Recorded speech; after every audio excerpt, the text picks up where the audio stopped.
So in order to in order to make a YouTube video, you shouldn't have to change your personality. You shouldn't have to change your persona.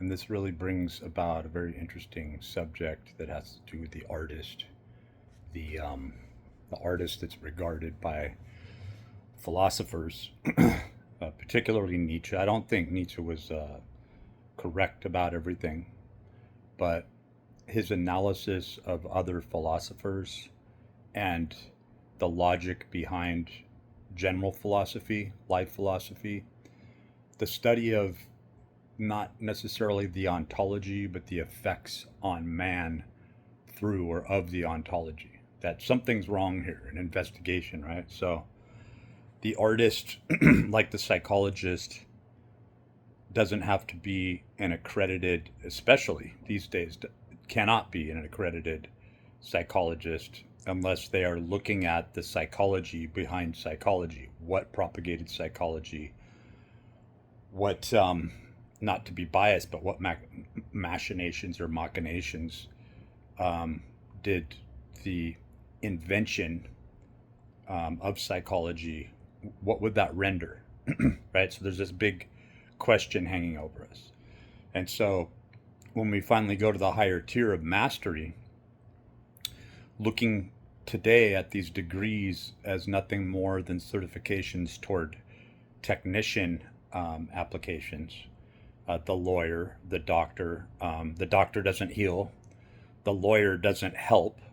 The lawyer keeps on the bench or on the bar an evening out of entropy or monetary disbursement. So the artist is the higher tier of mastery. Now, if somebody hasn't achieved mastery in a given area, and I hearken to say that Hiram Abiff from directly from Morals and Dogma and the traditions of Masonry identify this artistic character, that you're no longer the whimsical, capricious expression of acting out like a child, what the adults are doing, what the master level practitioner is doing, right? But you are approaching it from a highly forensic standpoint, and then structurally going about building that pyramid and doing it so well over and over again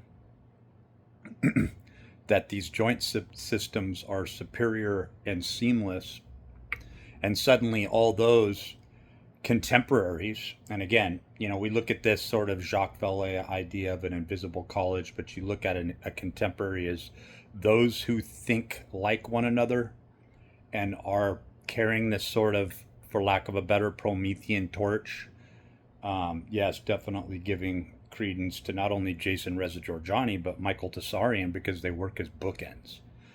Giorgiani and Tessarian work as bookends, He even did a video on the magician and the mystic.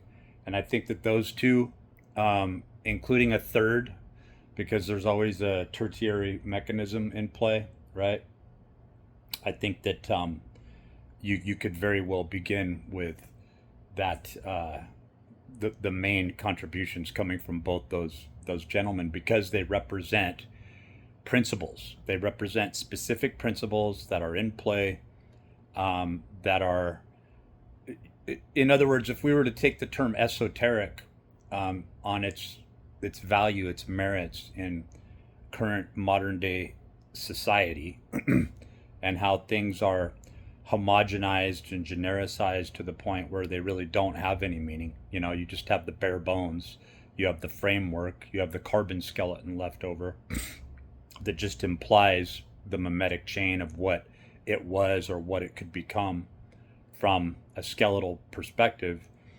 You begin to look at this interface of dynamics, the superior methodology, the true and right geometry, the resonance that comes from these geometrical constants That is, this is the truth. It is not held under verisimilitude.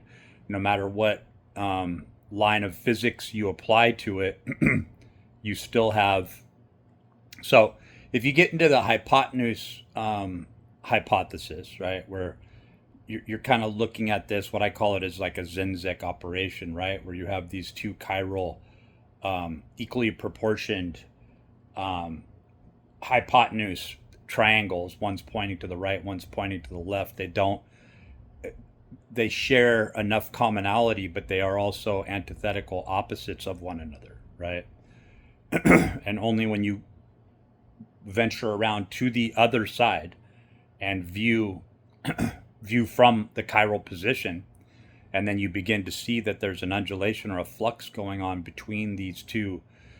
Like, this is life, this contrast, this antithetical, juxtaposed energetics, that transference that's trying to transfer, is zero point energy, is the strong and weak nuclear force, is the event horizon, is where the energy, where the artist, the true artist, meets mastery. Now, if you have an artist who has never mastered anything, then they are what the master key from, again, a Masonic perspective would be a theoretical abstract ego, right?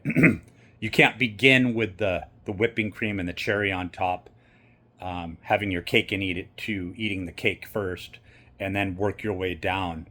A lot of sacrifice has to be made. You have to prove your worthiness. I think prove is a really harsh, caustic word that doesn't apply here either, because then I think of the EPL, esoteric principles of light, identifiers of these transient aspects that are always there, like temperance and care, that are neutral, whether you're talking about from a left-hand path or right-hand path perspective, right? And then you have other constants at play there too, but temperance and care aren't presupposing virtue, right? So you have to get into Machiavelli at that point when you're talking about virtues, versus David Hume, where you look at probity or first principles, right? So, can you experience principles without God, without the idea of God? And even more so, instead of jumping ahead and thinking, oh, well, the principles manifest God, and therefore when you become godly, you're in essence creating a localized God, right? Through the algorithm that becomes a master signet. It becomes a master link in the chain. It gives a center, it gives a direction, it gives a core, it gives a nexus, right? So to hone this back in, when we look at the artist and the self-proclaimed artist, they are not Thomas Kincaid. They are not Abramovic, the witch, Marina Abramovic. These are not artists. So these are sensationalists that laugh and mock the idea that capitalism could never be stopped, that the snake will continue to eat it, the Ouroboros type, idea that the snake will continue to eat its tail, and that there's nothing you can do about it, and the best you could do is become the serpent head, right? So these are the gullible people that obviously could never have and have never. And when we say never, in my opinion, reincarnation isn't something that needs to be held valid, just like God doesn't need to be held valid. If the principles are within you, then the manifestation and the connection has already taken place, right? There is already this teleological phenomena occurring there, right? But without that, within the presupposition where you get sucked into the soup, when you get sucked into the mire, and you're nothing more than the substance, the materium, the materia prima, that constitutes the carbon death of this supposed reality, you are now neither a left-hand path or a right-hand path practitioner. You serve only redundancy. So when you see articles, inventions, artwork that play with redundancy, they don't offer any supreme or superior truth, nor do they affirm what many would say is a very banal and boring aspect to reality. It only looks banal and boring from the outside. It only appears as mundane from the outside because the people who need this type of sensationalism are those who are writing on the emotionado, the emotion, the excitement of the chain of falsity, right? So there's like this misfiring of this mimetic sequence that has already displayed itself in complete and total falsity, right? And we get back into the symbols and the sigils, and we look at Bernays, right? Work on symbols and sigils, which it doesn't really reach that far until you look at like books like Behold the Sign, right? Or you begin to look further into John Dee and the sacred geometry that's implied there, right? That once you reach mastery, these other symbols, these other signets, and the the symbol that we worship is the inverted pentagram. In fact, it's even implied all that the cross really represents is the inversion of the inverted pentagram. In other words, let's look at the world upside down so that we can pretend that we're good, right? When we look at the ultimate good as not serving other people, not perpetuating, right? And that's what capitalism is based on, perpetuating the lie. But it's knowing full well that everything within you, everything around you, everything that appears through verisimilitude to be true in the so-called self entitled sovereign individual is in fact sacrificing purity. And once you see that the pure state's being sacrificed, and that there are no bold expressions saying, yes, I sacrifice purity. Now, the true satanic practitioner that is now realizing that Satanism is the representation of this cosmic event, and that Christianity is just as, if not more, satanic in recruitment than Satanism itself, and creates this sort of bar. And then you have the Hindus that infuse the two aspects, right? Or the Jews that infuse the two aspects and really capitalize on the entropy or the agitation that exists by perpetuating this this discomfort, knowing that the discomfort is going to rise again, and that what again is considered the mundane state, the boring state of health, of balance, of order. You don't go after order first. Order just takes place from a pure state or a pure center, right? And when we talk about purity, it's not the type of purity that that you would think. And so this is what really leads people like Crowley and other led them toward a sort of self-proclaimed divine practitionership, right? The ninth gate, right? To where you begin to see that the highest that a universe, a cosmos that would intentionally, vibrationally, algorithmically kill off in mass, in the countless of trillions, within eras, within cycles, right? In order to manifest this carbon dust that is made into, right? The irony of making something. It's almost like I watched that movie 28 Days Later, The Bone Collector, I think it was. I could have that wrong. You essentially have a cosmos that's constructed and made out of bone, but the bone is so old. This thing is so arcane that it's been reduced to its rudimentary dust, but it was given life at one time. And what gave it life was the Zinzek operation, was the archaic mathematics, the machine, right? So I'm not implying that transcendence can take place, but what I am saying is elevation takes place, right?